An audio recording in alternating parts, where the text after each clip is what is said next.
All right. Hi, Kabir. Hi, Gaurav. Uh, I think it'd be great to start with, Kabir, why. Um, so we all three of us have decided to kind of have this conversation around Gita um, and cover these chapters one by one. But I would love to hear if Kabir you can share what's the thought behind doing this activity. Yeah, Um, yeah. sure. Uh, Thank you. So Bhagavad Gita, I feel it's really relevant. Uh, it's like a timeless sort of a classic. And then it was time when I was in college. And so every time I read it, I find that it addresses no matter where you are and, what life situations you're in. So that way, I feel it has a universal appeal. I feel that sometimes when we read commentaries on Bhagavad Gita or see uh, kind of explanations of the text, they kind of focus too much on the history and the story rather than the underneath philosophy, which is more relevant to our day-to-day lives. So I thought it would be great that if we could focus more on its relevance in our day-to-day life today, rather than going into the historical aspects and the characters and what was actually happening in the war of the own idol scenes, right? We can talk about it a little bit just to give some context. It would be great if we could focus more on how it is relevant today and how can we apply it. Because I feel Bhagavad Gita is probably kind of, if you consider Upanishads as like a garden, right? If Upanishads is a garden in Vedanta, then Bhagavad Gita is like a beautiful bouquet. So it integrates, it picks all the beautiful flowers from all the Upanishads at one place. And also it is a text where it is... where Krishna, through Krishna, we are listening how to apply these basics philosophies, which are actually sound quite heady if you just look at them in an intellectual way, and how to apply that in our day-to-day life when Krishna is talking to Arjuna. So we thought that we can probably try to understand if they are as relevant today in our life situations. Yeah, does that make sense? Yes. And one of these, please, I'll just say a little bit more on this. So I was thinking we can probably do like 18 sessions, one session focusing on each chapter. It's not necessary, but just to cover different aspects of the text. I think it would be a good way to honor the text, and also for us, it will give us enough time to understand the context and how it is relevant today. Yes, that makes a lot of sense. And I think it'll be good to also share some context with anyone who's watching this, that like what are these different roles we guys are taking here.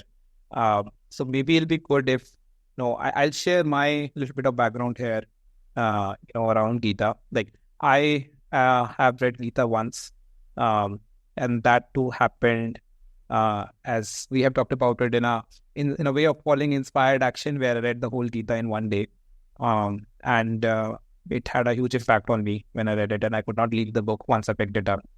And it'll be good for, I think, people to know a little bit about Kabir, your history with the book, and I think maybe then Gaurav can also add after that his history with the book. Yeah, sure. In my case, it was really accidental, and for me, it was life-changing because I was almost raised an atheist and by my dad. And then there was a time when I was quite cynical and going through crisis in my student life. And I just found a copy of Bhagavad Gita at a friend's place. And I just picked it up, start reading. And for me, the inspired action, I still call it inspired action, but it was pretty different from Shashank, in the sense that the first reading of Bhagavad Gita took me 3 years. Just the first reading. So, you did it in one day, took me 1,000 days, yeah.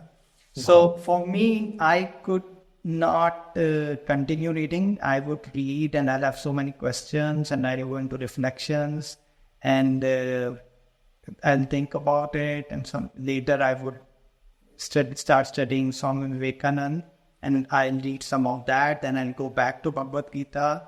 And so I would reflect a lot, right? So in Vedanta, they talk about, Adhyan, Chintan, Manan as different aspects of read and then you reflect on it. So I think it naturally happened with me a lot with Bhagavad Gita.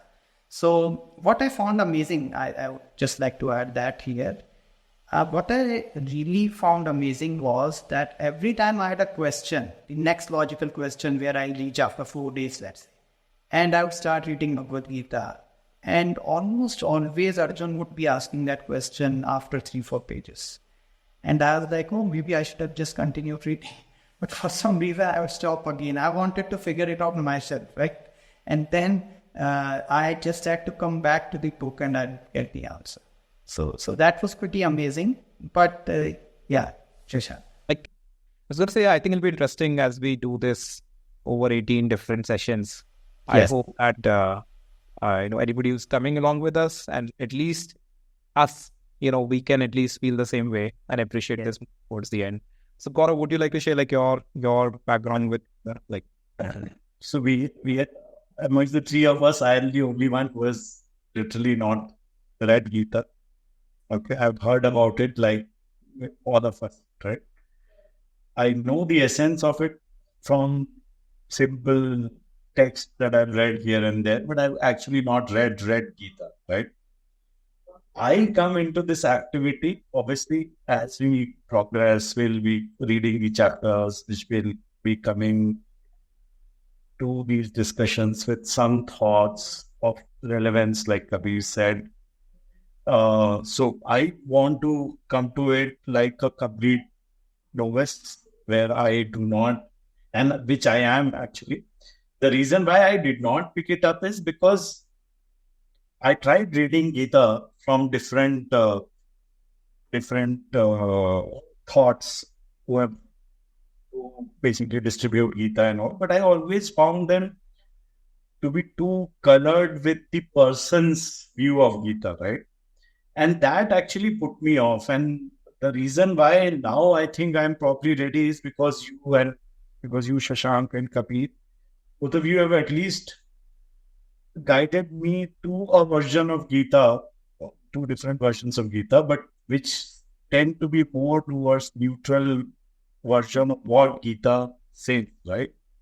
So my whole interest in this activity is representing those majority lot who have not read Gita or who do not understand Gita, read it, and then come to discussions, have some questions, and so Yeah, so I think it'll be very interesting because I think we come with very different, like I think Kabir read this 20 years back and he has captured that essence and will love to learn a lot more and like his point of view on the books and how they apply to our lifestyles currently, which is like 21st century.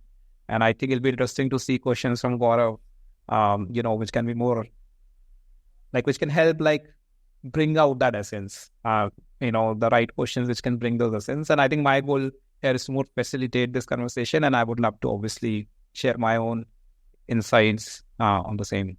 So why don't we kick this off now, like with this introduction? And the way I was thinking we can do this is that we can, so we have been given this homework, Gaurav and me, to read the books. And we, chapter. 3 of us. And yes, actually all 3 of us will be reading these chapters before we come into this conversation. And the way we are thinking is maybe, one of us, Gaurav and me, or both of us can share our version, like our understanding, and then we can share his understanding. And from there, we can take it more into a Q&A format. All right. So with that, I think what we'll also do is we'll include the links of a couple of books which we think are a lot less colored in the description later. Anybody, so because I felt the same challenge what Gaurav shared is that if you read some of these books, not the right books, they are colored a lot by people who've written it. Like that's always going to be the case, but sometimes that can be very off-putting for an audience which doesn't relate to that color of the book. So, all All right. So, I read the book, and would you mind sharing the title of the first chapter? Yeah, it's in the English translation of it is Arjun's grief. Yes. Arjuna's grief. Yeah. Yeah. So, my understanding is it's kind of setting the stage up for the book to follow. For me, there are some interesting, the chapter 1 starts with, with a narrator who's Sanjay, who's telling what is happening at the battlefield to the king. And then you are hearing this whole complete book from his, narration. And I think the first chapter is describing, a scene, which I'm sure there's a lot of symbolism to it. And I would love to understand its symbolism. But my understanding is that, it's kind of showing this struggle which we end up facing, where we have these fears and this, the Kauravas army is actually representing those fears, which we need to fight and actually act on. And I think there is some vivid description on what this army is, and it also shows how it's very huge, right? So you are fighting, and the army against you is actually pretty big, and you do feel overwhelmed. So Arjuna feels overwhelmed by that. My interpretation is, although it's being shown that he's feeling overwhelmed by the relation aspect of it, of why not to do it, that he doesn't want to go and fight his family, doesn't want to kill, and what will he get out of it if he even wins the war? Is it really worth going? But the way I read it is that these are reasons our mind kind of makes to not do the job, right? And so it's kind of that symbolism, and it is for me. And he's just kind of sharing all of that. And there is aspect of that which is just that it's pretty long, right? There are multiple reasons he's giving that why he doesn't want to. He's talking about society, he's talking about family, he's talking about honor, so many things. So that kind of also reflects the state you are in when you are typically, when you're overwhelmed by something, you tend to speak more, you tend to say a lot more. We don't hear anything back at least in first chapter. So for me, that's what my takeaway was, that it's just setting the context, and it's kind of a symbolism around these armies and what they represent. So for me, before Abir obviously jumps in, please. The description of it. For me, the relevance was in today's context. So if I talk about just 2 weeks back, I had to let go of an employee who had been with us for since the company started. Now with time, obviously the employee had started feeling certain way about the company. I had some emotional feelings about the employee so that dilemma was I could still feel the dilemma, because now I was letting go of an employee which had been pretty close with me, right? So what was the right thing to do?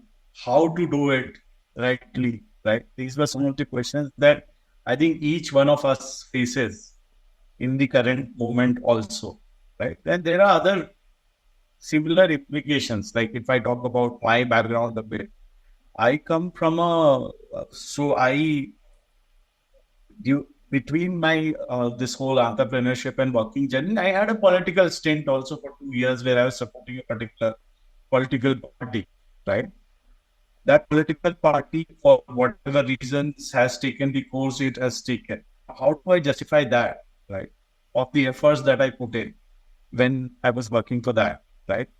Secondly, now some of the colleagues are coming back to me for the help that they need in setting it up again, right? How do I tackle that? So these are some of the challenges that at least I find very relevant to what probably Arjun was feeling, right? Because the person whom you either would agree to or not agree to, or would take action with, is not the person that you expected the person to be anymore. But there is a certain sense of good also which is happening. So how do you lean? Where do you lean? What do you do?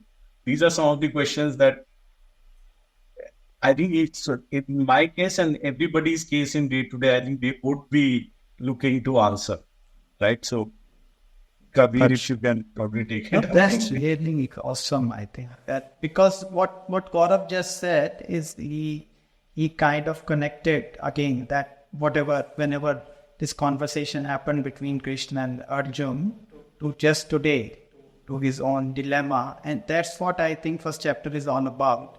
Because, I have been working as a professional counselor as well, right?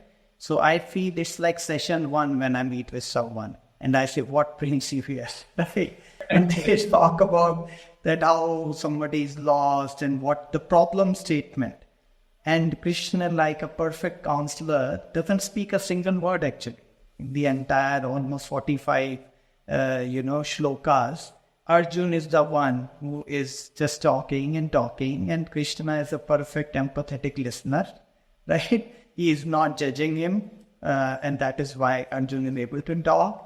And just allowing him to express everything and anything, all the dilemmas. And just like Gaurav said, Arjuna is actually the arguments he's making, as Shashank would agree, are very, very pertinent, very rational arguments, which are not easy to dismiss, right? Anybody who reads those arguments will say, what's wrong with that? Yeah, he's saying, what's the point of killing my family? How would I enjoy the kingdom after killing my family? It's better that I should get killed. And somebody would say that, yeah, that's so noble of him, right? He's taking the high road.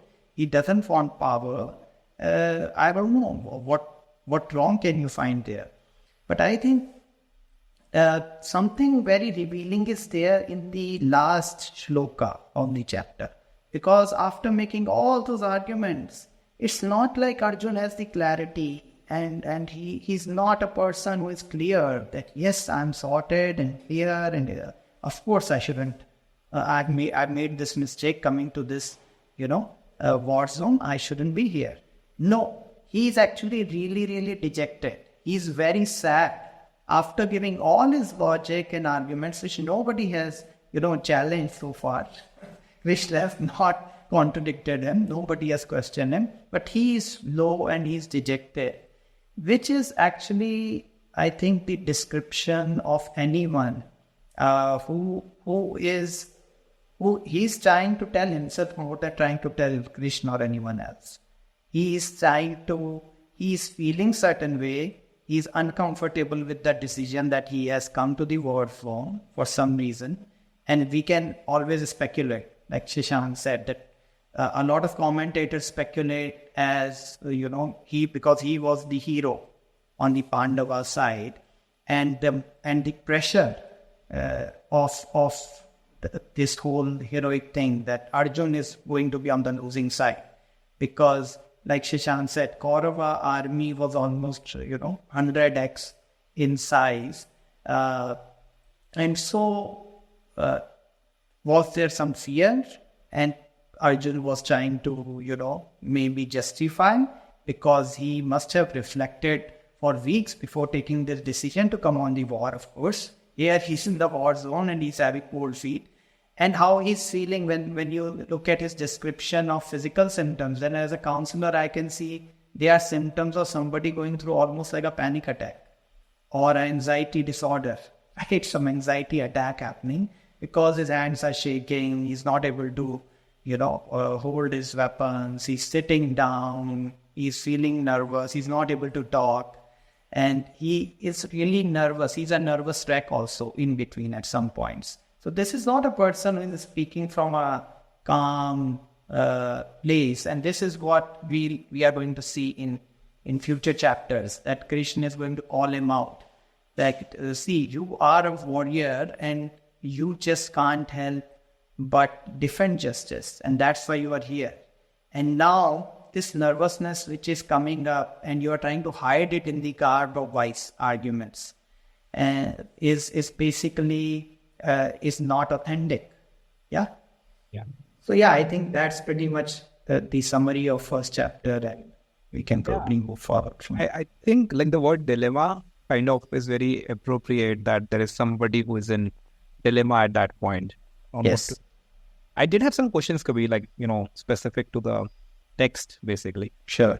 There is one part where Arjuna says to Lord Krishna that, take me to the middle of this war, Yes. Yes. two armies, and Yes. I want to see who wants to fight me. Right? Is there any significance there? Because it just stood out for me. Does that mean anything more than what just it means literally? I mean, I would have to speculate, but if you allow me, I would rather look at some of the other metaphors in the first chapter, which actually get me much stronger. Like you said, that Kaurav, this is pretty much agreement among all commentators, right? That the idea that Dhritarashtra was a blind king, and then his wife Gandhari had 100 children. It feels almost practically impossible to have 100 children, right? So everybody sees it as a metaphor that a blind king who is blind for some reason is more like a blind intellect, and then he's married to a woman who chooses to be blind. Okay? So two people one who can't see, the other who don't want to see. So these are the metaphors of our egoic mind, basically, right? Who doesn't want to see things as they are, who want to live in their beliefs. Okay? So an intellect which is blind is married to a mind which chooses to be blind, right? And gives birth to these negative forces, which are like, which are numerous. Can you spell that out Seshan for me and Gaurav and other people? So Yes. what do you mean by intellect, and then what do you mean by mind? And so when you say there's a king who cannot see, what is a literal translation, like symbolism there? Which is this part of us which cannot see? Well, that's a good question. This. So, see, we all have ability to think and analyze, right?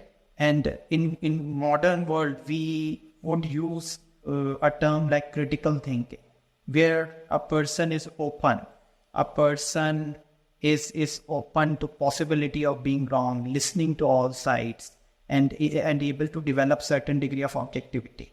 A blind intellect would be an intellect who would just believe things, who want to live in beliefs, who doesn't want to be challenged, who wants to, which is closed. So being blind is being closed to any, any new ideas, for example.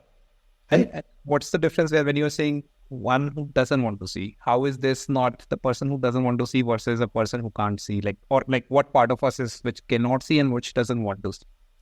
So that is a part which I would say is blind. Like we are not even aware of that part in ourselves.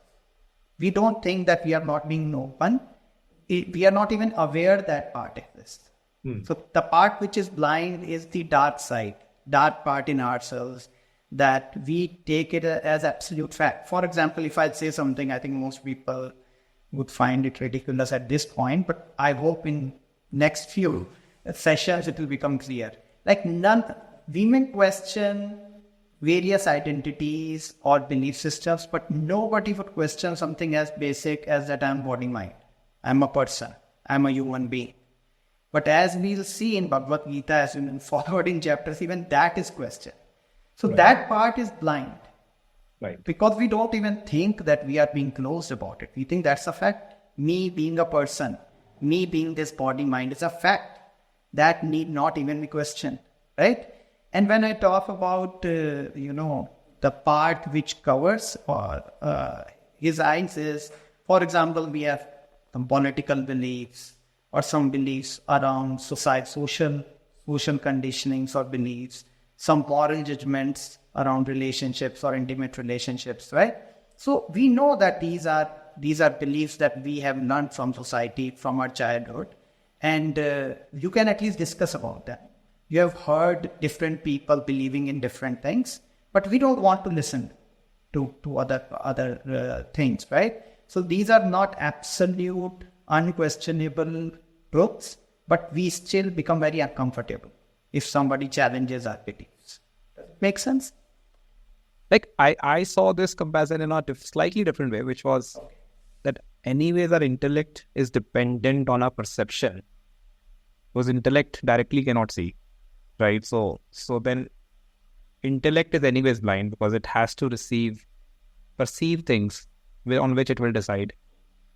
And then the perception itself can choose to be blind when we choose not to look at things, because we are blinded by our own beliefs in some ways.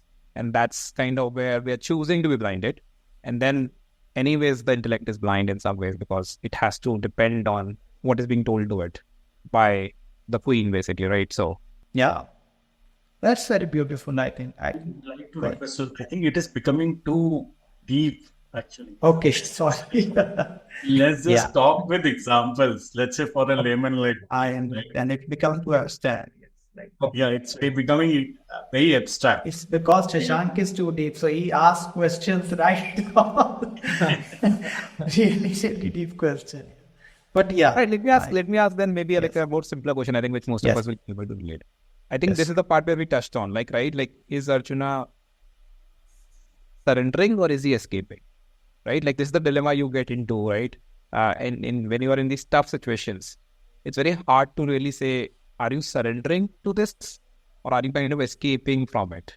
Yeah, like, is that something which is, part of what is being shown in the book, or like, how do we know that, right? Like, how do we know? Because even in this case, it's very hard to say, is Arjuna actually overwhelmed by the fear, or is he genuinely, compassionate at that point and surrendering to that compassion of not doing his action, of like not going into war?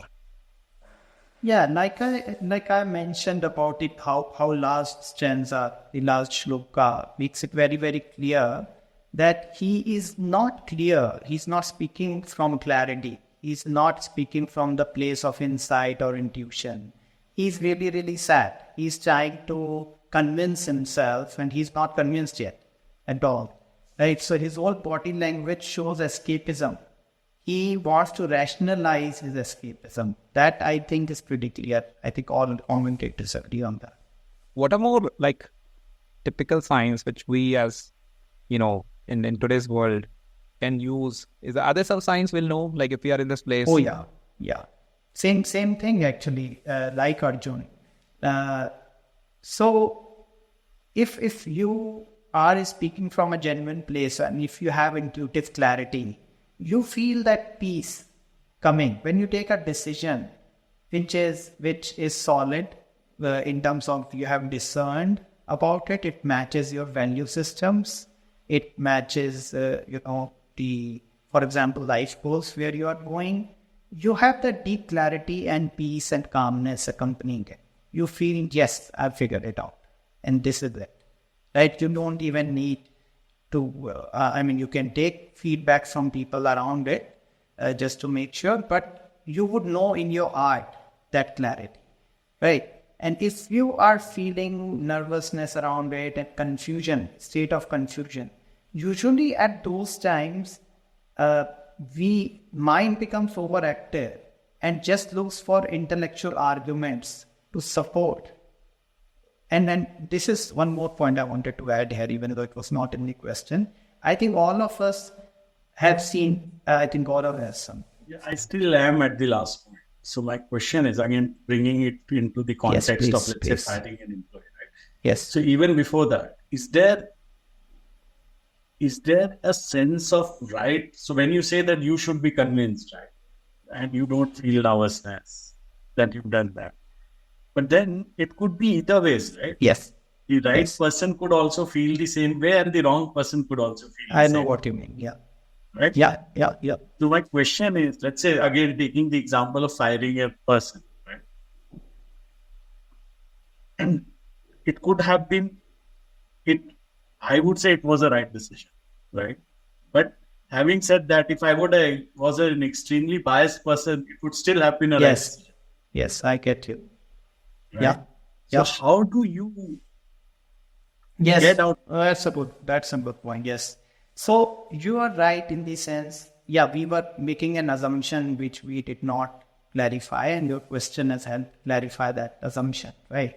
So when we are talking about Arjun, we are talking about someone who is open-minded, who wants to, who intuitively feels that he is missing something, and he wants that clarity. He has that openness, and he has a guide or a counselor who he feels has better clarity, right? So someone who is open in that state is saying that this is what my intellect is saying, but I want to hear.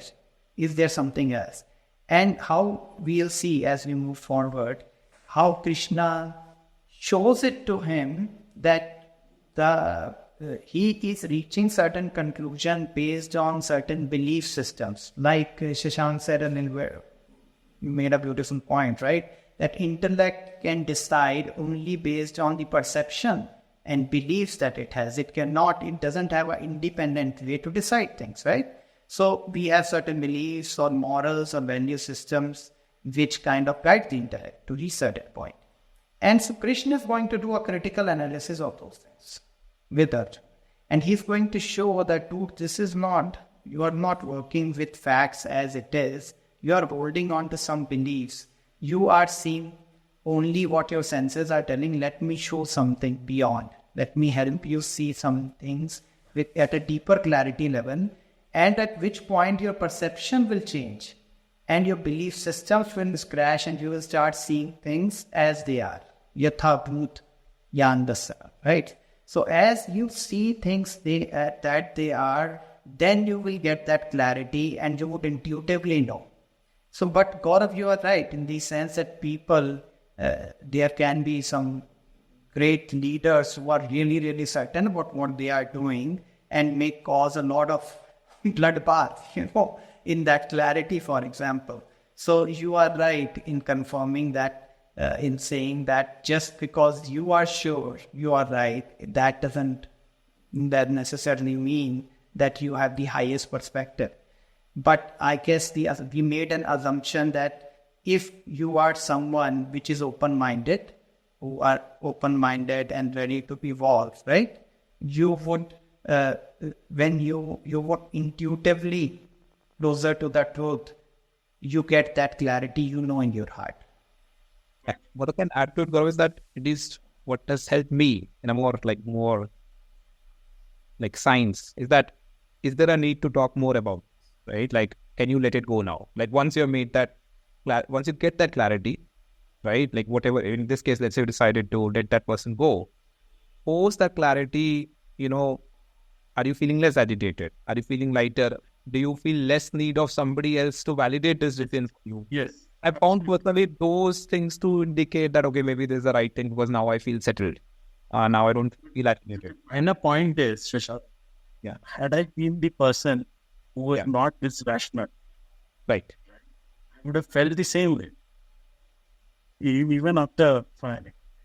Yes. But coming to the point, so so my assumption is, so for the first chapter, or even for Gita, are we saying that people who have open mind should read Gita?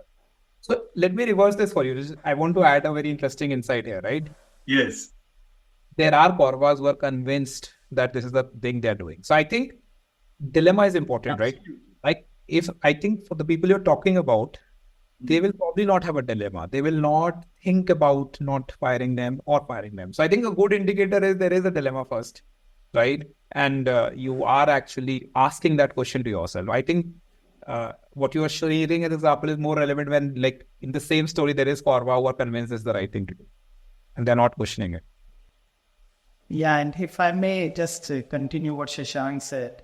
So I would say that many times I have seen in my own spiritual journey that the people who are on the two very opposite ends actually from the outside feel very similar.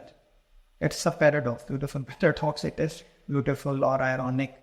The thing is, people who are absolutely sure, people who are absolutely ignorant and filled with their beliefs and don't want to question them, would feel absolutely sure and clear, is what Gaurav was indicating, right? And then people who then start becoming open and say, maybe we need to just question these things. Have we accepted things too quickly? And this dilemma happens. And then you cross this whole journey, cross the mountain. And when you reach the point where Krishna is standing, right? Where he is our pure consciousness. Krishna is the manifestation of pure consciousness in us, which is beyond all the conditionings and able to see things as they are, right? And our clarity comes. Sometimes we use the word realized or enlightened being for that, someone like a Buddha or Krishna. And at that point, yes, they feel, yes, I know it now, right? And so the first person said, I know it now. And at the end of the journey, he's saying, know it now, right? But there's a huge difference. So how can someone sitting outside decide that just based on looking at them? I'd say it's just our intuition and grace. There is no other practical pointer necessary which can help us differentiate. It's about person sitting outside. It's about you actually. Because Yes. it's about Yeah, you. I think that was going to be a question. But what you said is absolutely right. If you have dilemma, I'm referring to Shashank. I think if you have dilemma, then you probably at least you're open to knowing whether you are wrong. Yeah. Is the right way to put it, right? And I think that comes to the next question, I think, which I've already touched away. But my question is like, who is Krishna for us in our day-to-day life? Who do we go and ask this question to? And then who gives the answer for us at least? I think, like I said, Krishna is the manifestation of pure consciousness. So Krishna is the one in our hearts which first starts the dilemma, which moves us from the place of clarity. That is Krishna within our hearts, right? And then Krishna could be anyone that helps us on that journey. Could be someone on a YouTube, could be someone through a book. So these are all, Krishnas in our life. May not be one person necessarily, right? But anybody or any being or any teaching in any form which is helping us move towards that clarity, which is challenging our belief system, which is helping us break open. And that's what we are going to see in next chapter onwards, that how brutal Krishna is with his student, right? And he says, come on, that's enough. And he says, no, that's not enough yet. So he will be lovingly brutal with his student, or in this case, Arjuna. Yes. So if we extend the same thing, and if we say that it's Krishna who is bringing this dilemma into our being, right? So how would Arjuna manifest itself? Is it the dilemma which is Arjuna, or? Yes, Arjuna is representing humanity. Anyone who is anyone who has any sort of egoic mind left. Basically, what really means is that we are living in some beliefs and we don't have that clarity, right? We are limited by our belief systems, or lack of critical thinking, or lack of ability to go beyond our intellect. Anyone who is limited only through perceiving world, only at the level of sense organs and intellect. And as we will see as we go, as Arjuna goes ahead in his journey, that he finds a new insight. And so he starts evolving towards his purer nature, and his perceptions are from a clearer place, which are beyond our senses and intellect. So let me ask you this, right? And I want to share my experience, but I think somewhere we are also saying intuition. Our intuition is our comes from our consciousness, and that's what eventually, is going to answer. And that's what Krishna is for us. But at least I experienced this, Kabir, where my intuition was probably not that strong, or, it was covered with whatever it was, right? And for me, at different points, I think I found a Krishna in some way, like in form of a counselor, in form of a friend. So Is that like something you would relate to, Gaurav or Kabir, that where you have found these people outside till you build your intuition coming and helping you when answering those questions for you? Gaurav wants to say something. So yeah, for me, if you ask me, I'm more on the Kaurava side, actually. so so basically, I read, but I don't think that I need answers. And I that's why it was a very important point from how to realize whether you are on the Kaurava side or the. I would have asked many more questions around this with Gaurav, but I have the benefit of knowing him for a few years now, and I want to say something here, even if it's a little bit personal. I don't mind sharing it with audiences. I think Gaurav is the as far as I know and people I have met, I think Gaurav, you represent Karma Yoga in action more than most people I have ever met. So it is almost, you are always open-minded and you are using critical thinking and you don't like to reach a place where you say uncertain.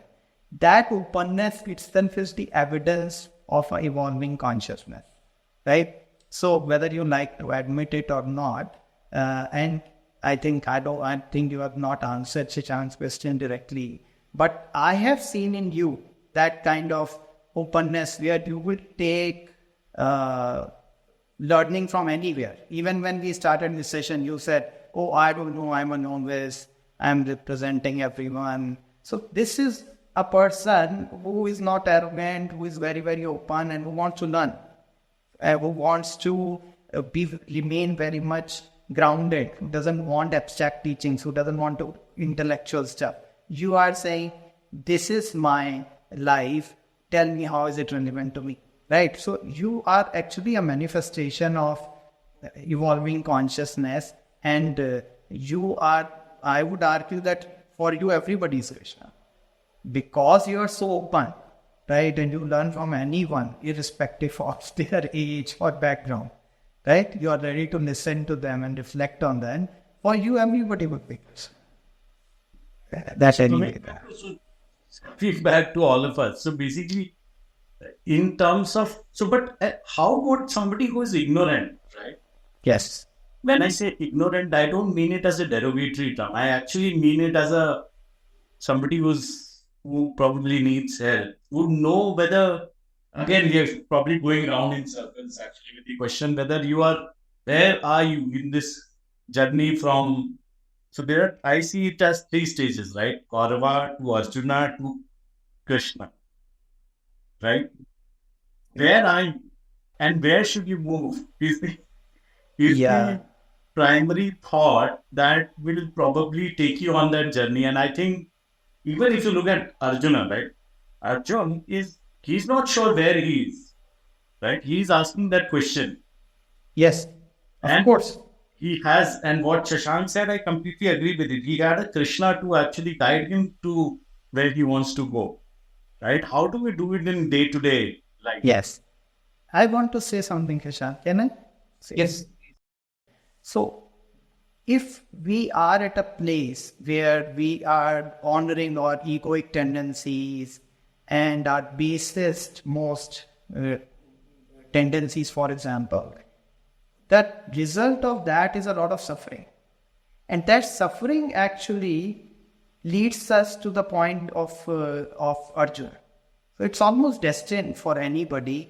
So if they are honoring, if their basest egoic tendencies, and it's almost as part of design that their suffering keeps on increasing and increasing and increasing, and an evolving human being will get tired of that suffering and start looking for answers, and so they move from the stage of a Kaurav moving out from the army to someone like Arjuna, for example, right? And then you start looking for answers, and as you are getting some of that clarity and your beliefs are dropping, your tendency, the egoic tendencies are dropping, you are you are connecting more to your pure consciousness, joy in your heart, you feel lightness. And that is the evidence that you have that you are in the right path. You are feeling lighter. You are feeling more joyful. You are having more clarity. Especially in this scenario, if you look at it, the evolution of evolution of Arjuna is only because Krishna chose to work on it, right? Actually, Arjuna is not seeking for help. Well, he is seeking help. That's how the chapter has started. Because Krishna is not offered help on his own. Krishna is just his charioteer, and he's saying, "Okay, boss, where today? Where do you want to go?" And Arjun is the one who is now sitting, and he is looking at Krishna and expressing his discomfort. So, if you look at our metaphor, Krishna is here for all of us. Krishna is with us here, right? So, now that is a bit of a metaphysical kind of a statement to say who chooses what, because we assume that there are two. And when you realize in the journey that you are one with the consciousness, you are one with the Krishna, and the apparent difference was due to ignorance.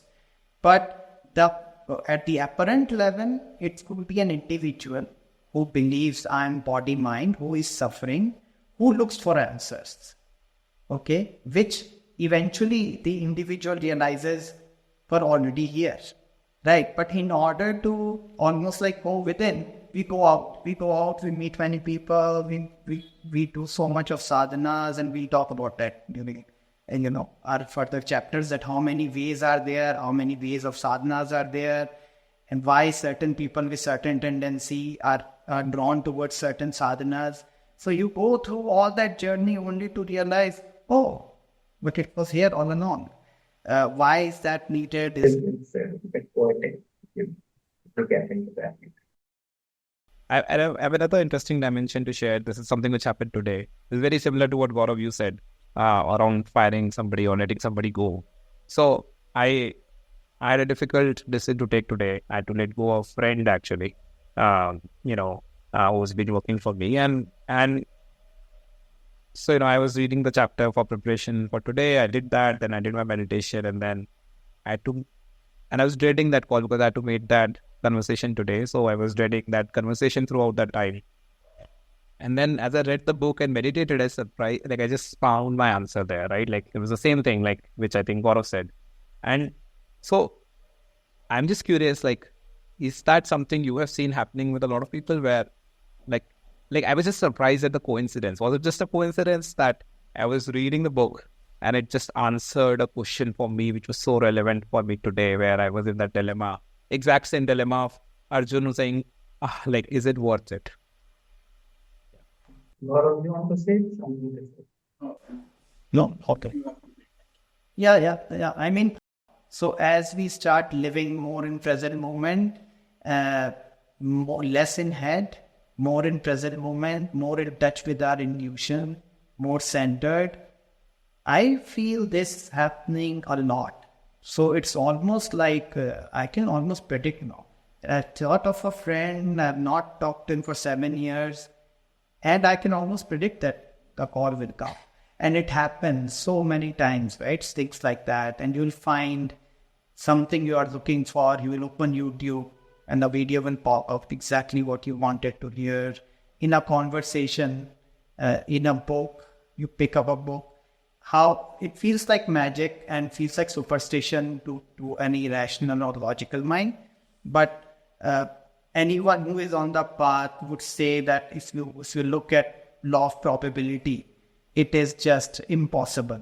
The probability of this happening at such frequent levels. So I guess we have to be humble enough to kind of accept that we just don't understand all the forces at work.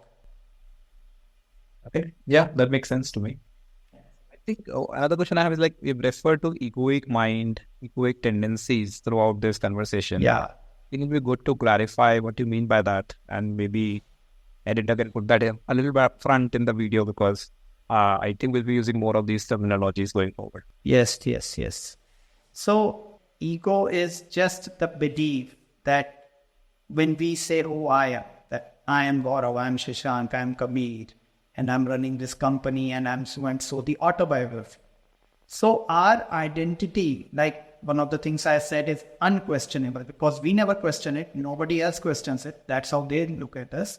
But on the spiritual path, they question even this most fundamental identity.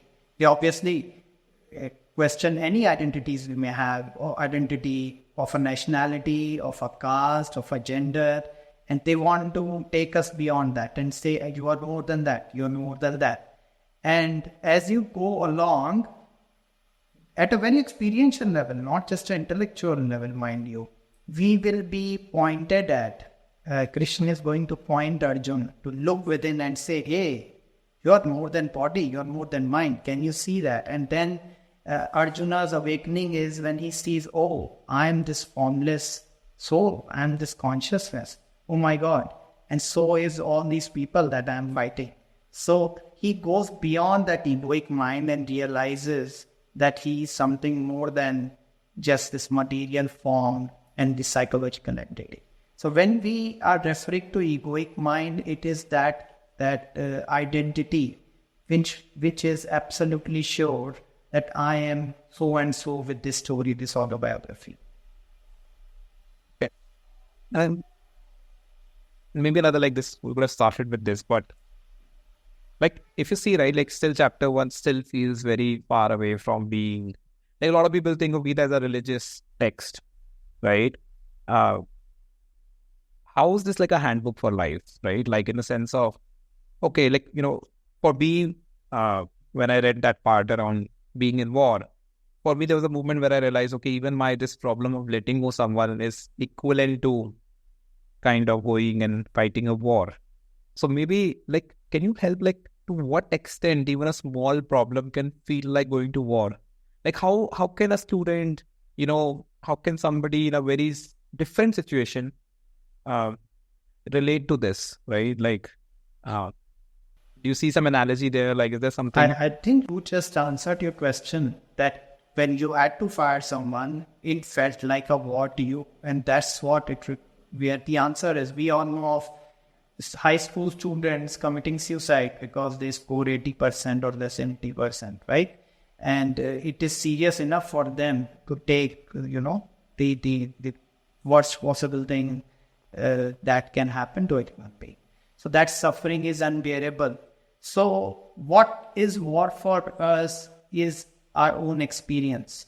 There can be people who are I have actually met people who did not have that kind of fear or anxiety when they were facing, for example, law enforcement or police. I know activists like that who can lie down on the ground in front of a bulldozer, right, and have no fear.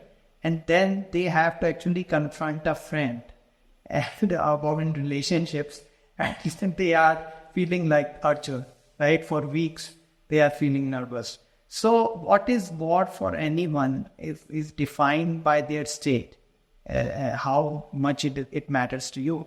I think you answered it right, that all of us, the reason Bhagavad Gita has lasted for so many thousands of years and has appealed to people and been relevant until today is because we are all able to relate with it, right? Like you could relate with it, Gaurav could connect with it, on this life. I could relate with it as a student. I can relate with it today. So that way, I think the appeal is universal. That's true for all the classical texts, actually. So the more you read them, the more every time you discover something more, in the certainties of that.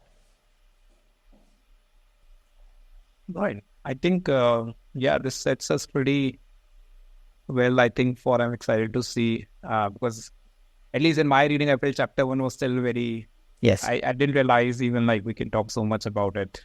And where I felt it was a little more like descriptive rather than, telling you something. So it's very interesting that we could spend almost this much time.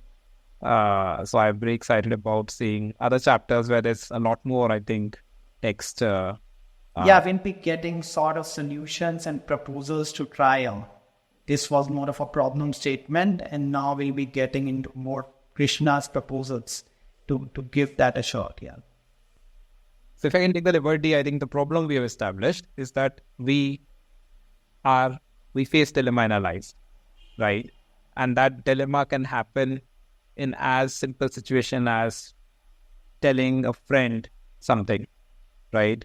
Or it can be actually war, right? But Yep. it can be for a student who is giving an exam, who thinks this is the most important thing in his life, right? So it can be very different for different people, but at the end of the day, it's a dilemma which feels like war inside us.